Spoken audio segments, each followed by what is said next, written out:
अच्छा, सरकार capital expenditure के लिए जो सरकार के द्वारा जो सेंट्रल गवर्नमेंट उनको जो सपोर्ट डायरेक्ट कर रही है और रेवेन्यू खर्च को बढ़ा रहे हैं, उचित नहीं है। उनको क्या करना है कि राज्य सरकार को अपने खर्च में कटौती करनी होगी।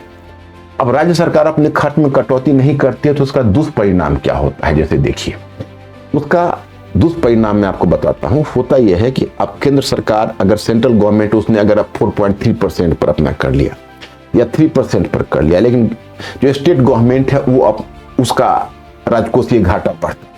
तो सेंट्रल स्टेट को लेकर ओवरऑल जो डेट है पूरे नेशनल डेट वो बढ़ जाएगा, और नेशनल डेट बढ़ जाएगा तो जो क्रेडिट एजेंसी है, अंतर्राष्ट्रीय क्रेडिट एजेंसी, वो हमारे क्रेडिट को गिरा देगी, और क्रेडिट को गिरा देगी तो उसका परिणाम होगा कि हमारा जो सॉवरेन लोन है उस पर ब्याज बढ़ जाएगा। हम दुनिया में अगर कहीं से लोन उठाएंगे तो हमको ज्यादा इंटरेस्ट लेकर कहेगा कि नहीं, आपकी इकोनॉमी बहुत रिलायबल नहीं है, उस पर बहुत ज्यादा डेट का लोड है।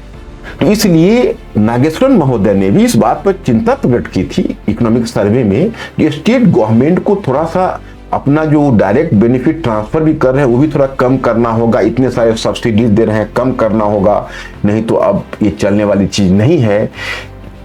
परंतु इस नए बजट में स्टेट गवर्नमेंट को रिलीफ देने के लिए कुछ खास नहीं हुआ, और 16th फाइनेंस कमीशन ने भी 41% जो राज्य का शेयर है उसी को बहाल रखा है। जबकि आप जानते हैं कि राज्य सरकार, खासकर जो दक्षिण के राज्य हैं उसमें जो साउदर्न स्टेट्स हैं, और M.K. स्टालिन ने इसको लीड किया था, एक उन्होंने आपस में कॉन्फ्रेंस भी बुलाया था और डिमांड किया था 50% कि हमें कुल जो फाइनेंस कमीशन है उसको कुल डिवाइजेबल इनकम का 50% मिलना चाहिए। इसके अलावा वह यह भी डिमांड कर रहे हैं कि सेंट्रल गवर्नमेंट जो सरचार्ज लगाती है उसमें भी हमें शेयर मिलना चाहिए।